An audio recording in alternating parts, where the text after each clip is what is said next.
నమస్తే రైతు మిత్రులారా, మనము టమాటా మొక్కలు ప్లాంటేషన్ చేసినప్పుడు ఒక 5 మినిట్స్కి ఇలా వాడిపోతాయి ఈ సమ్మర్ టైంలో. ఎందుకంటే మనం క్రేట్స్లోంచి దాన్ని తీసి ట్రాన్స్ప్లాంటేషన్ చేస్తాము, అప్పుడు వేర్లు కదులుతాయి, దానివల్ల ఇలా జరుగుతుంది. అది కాకుండా ఇప్పుడు ఎండలు ఎక్కువ ఉన్నాయి, అందువల్ల ఇలా అవుతుంది.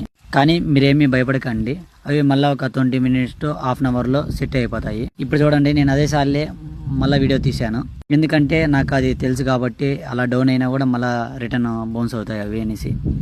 మొక్కలు ట్రాన్స్ప్లాంట్ అయ్యాక కొద్దిగా టైం తీసుకుంటాయి మట్టిలో కలవడానికి, మట్టిలో ఉన్న తేమను తీసుకోవడానికి. అవి తీసుకున్న వెంటనే మళ్ళీ రికవర్ అవుతాయి, ఏం వరి కాకండి. Makai no sora de pika pika Chibiyaku made mo kokoro wa pura Warate hashite doki doki run Chotto henna pa wagaban Kuroi tsubasa fura fura sway Demo yume wa kirameku brightness play